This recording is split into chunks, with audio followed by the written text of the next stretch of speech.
My golden child brother got himself arrested during my wedding, and then later out of anger revealed a dark family secret that almost destroyed my life. A few weeks before my wedding, my brother asked me if he could propose during reception, but when I said no, he got our parents to show up at my door to yell at me. My mother went insane when I kept saying no and threatened to destroy my fiancé's dress, but I told her I would press charges if she did this. She started crying and asked if I would really do that to her, and when I said yes, she stopped crying and went back to screaming. They only left when I threatened to uninvite my brother, who actually promised he wouldn't propose at my wedding. But when my wedding came around, his girlfriend showed up in white, and as a cherry on top, as we were about to cut the cake, I heard my brother's girlfriend screaming, "Yes!" I turned around to see him proposing to her. He put the ring on her finger, but as soon as he did, the maid of honor spilled red wine all over them. Immediately afterwards, everything spiraled out of control. My brother was convinced we had planned the spill, thinking we wanted to embarrass him and his girlfriend. He was furious and caused a scene in front of all the guests. My wife, Amanda, and I felt the eyes of everyone on us. It was clear my brother couldn't let it go. He approached the maid of honor, who was already really embarrassed and trying to clean up the mess. Even though she tried to say sorry and explain it was an accident, it wasn't. My brother kept saying she did it on purpose. He began yelling and cursing at her. Then she began to cry. This caused even more people to get involved,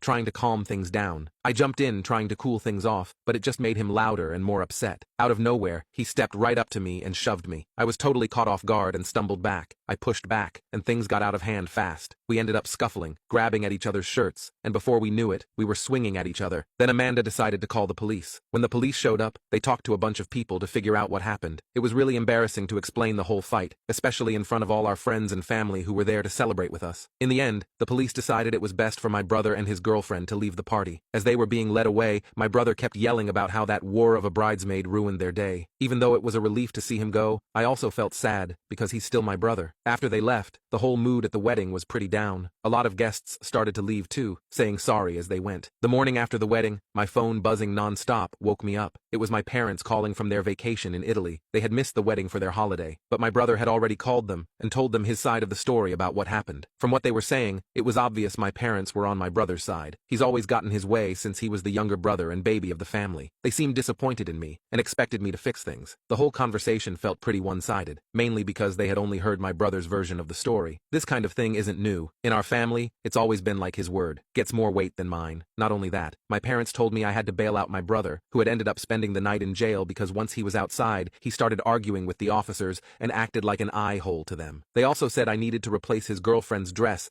that got wine-stained during the wedding, which turned out to be the dress she was planning to wear at their own future wedding. We ended up in an argument and I brought up every time they were in his favor, but they didn't see my point of view. I told them how they'd always favored my brother since we were kids. Every Christmas, it was obvious he was the favorite because he got most of the gifts while I got less. Whenever he messed up, I was blamed, since I was the older brother and supposed to set the example. This pattern continued into our teen years. I always had to include him in everything I did, which made it feel like I couldn't have my own life. He was always there. In that conversation, I realized I couldn't do this anymore, and I told them to keep me out of the current mess with my brother. I said they can go F off if they expected me to bail out my brother after he ruined my wedding. The other end on the line fell silent. They said they were coming back to the US that instant, and hung up. They came back from their trip that day, and immediately bailed out my brother themselves. I found myself in the kitchen, getting breakfast ready for Amanda. I was still thinking about the call with my parents, but I pushed it aside to focus on making this morning special for her. When I walked into the bedroom with the tray, I saw Amanda sitting up with puffy eyes from crying the night before. I set the tray down and joined her on the bed, telling her about the call with my parents. She listened. I could see she was still hurt from our ruined wedding night. I told her that we wouldn't let them ruin today too. I placed the tray on her lap, showing her favorite breakfast: pancakes, strawberries, and whipped cream. Her eyes lit up, and she smiled at me. As she started eating, I told her exactly what I knew would cheer her up: a shopping trip to her favorite stores. Amanda shook her head and said she'd love that. She was eyeing a new pair of shoes since the last time we left the mall, and I was going to get them for her. We spent the morning enjoying breakfast in bed. Later, we went out to Amanda's favorite shops. While Amanda was in the dressing room, I got a call from my brother. He was clearly drunk and started bragging. He told me our parents promised him a lot of money and valuable family property, making sure he'd get the family inheritance, not me. I asked him what he was talking about, and he said that the reason why I was jealous of him was because our parents would make sure he was set for life, and nothing that I could do would change that. He told me about hundreds of thousands of dollars in the trust that Dad made for us, but it only had his name on it, and the will. He said he saw Dad's will, and that they wouldn't be leaving me a dime. The call ended suddenly, and just as I was about to call back, Amanda came out of the dressing room. She asked if the dress made her look fat. I looked at her and saw how beautiful she looked, the dress fitting her perfectly. I smiled at her and I told her she looked stunning. I asked her, did she want that one, and was she ready to go? I really wanted to go home at this point. She said we could get out of there, and we did. As we were driving home, Amanda seemed happier, and this made me content. When we pulled into the driveway, my heart sank. My brother, his fiancée, and our parents were all there. The tension was heavy as Amanda and I stepped out of the car. Immediately, they started demanding. My parents insisted again that we buy a new dress for my brother's fiancée and compensate her for the emotional damage from the wedding incident. I said if anything, they need to pay us for emotional damage. Amanda explained to my parents that my brother's fiancée wore white at our wedding, and my brother made things worse by proposing to her, but they didn't seem to care. My brother's fiancée took this personally and began insulting Amanda. She called her a pass-around and said she was jealous because she looked better in her dress at her wedding. She then accused Amanda of getting someone to spill the wine on her because of her jealousy. Amanda admitted that she had orchestrated the wine spill. That admission was like pouring gasoline on a fire. My brother's fiancée screamed and lunged at her. The driveway turned chaotic as she tried to attack my wife. Instinctively, I stepped between them, pushing her back to protect her. Things quickly turned into another fight, with my brother jumping in, swinging his fists. My dad threatened to call the police on us again, but that didn't stop us. Eventually, the police arrived and arrested me and my brother. They placed us both in the back of a cop car and took us to the police station. On the ride there, my brother laughed to himself. I asked him what was funny since we were going to jail. He asked, did I want to know the real reason why mom and dad didn't like me? I didn't know what to say after that, so I remained silent. He went on to say, I wasn't their real child. My father had an affair, and I was the result. My real mom didn't want me, so my parents were stuck having to raise me. He called me a mistake and said that's why I would never get any inheritance. I said he was drunk and that he was just saying this. He asked me why I think I had dark eyes when everyone in our family had blue or green eyes. I still didn't pay any attention to him. He said that grandma tried to convince mom and dad to put me in the system. She said someone would take me, but it was too late. I asked him how long did he know, and he said he's always known. They told him at a very young age. I didn't know if this was just another one of his ploys to hurt me, or if this was true. Whichever was the case, this news hit me hard. The cold treatment, the favoritism, the lack of inheritance, it all made sense now. They had never truly seen me as their own child. As soon as we arrived at the police station, Amanda was there. She bailed me out and she signed some paperwork. My brother was still in his cell as I was leaving. He was screaming, telling Amanda to get him out of there. She said to ask that fiancé of his, and we left. The ride home was quiet, with only the car engine's hum filling the silence. Finally, I told Amanda what my brother had drunkenly confessed, that I was the result of an affair and raised by parents who never really considered me their own. I could see she was trying to process everything I had shared. I told her I was unsure about confronting my parents. How could I ask them, knowing they had kept such a deep secret? What would it change? These questions made me feel even more lost. Amanda reached over and held my hand. She told me she would support whatever choice I thought was right. As we pulled into our driveway, I felt a weight on my shoulders, but I knew whatever happened I had Amanda standing with me, and knowing that I felt more hopeful for our future. Update 1. 3 years later, life has taken a brighter turn. One autumn morning, Amanda came to me with a glowing smile, holding up a positive pregnancy test. I hugged her and kissed her. I was so excited to be a father. As Amanda's pregnancy progressed, we decided to renew our vows and make new, happy wedding memories. We planned a simple, intimate ceremony with close friends. The day of our vow renewal was perfect. The sun shone brightly over the beautiful garden where we stood. Amanda, radiant with her baby bump, walked down the aisle in a flowing dress. Her beauty took my breath away. A few months after our vow renewal, I felt my world turn upside down again. My parents died unexpectedly in a car accident. Even though we had a strained relationship, I felt a deep sadness and a sense of obligation to attend their funeral. Amanda joined me in support. At the funeral, the air felt heavy. Friends and extended family gathered to pay their respects. My brother, however, stood apart from the people mourning. He looked almost satisfied that our parents were gone. He avoided looking in my direction, his demeanor unsettlingly detached. As the service proceeded, I couldn't shake the unease. My brother's behavior seemed out of place. I couldn't fathom his emotions, whether he was relieved, indifferent, or hiding something deeper, but his presence felt like a dark cloud over an already grim day. As the service ended, I watched my brother, still keeping his distance, a faint, almost smug smile playing on his lips. After the funeral, life seemed to settle into an uneasy calm. My brother and his fiancée continued to live in their lavish mansions, seemingly untouched by the aftermath of our parents' passing. News occasionally trickled through the family grapevine about their extravagant lifestyle, but it wasn't until later that I heard troubling rumors. Word spread sad that they had burned through their inheritance quicker than expected. Their once larger-than-life habits were now crumbling under the weight of poor financial decisions. It came as a surprise to no one when whispers began circulating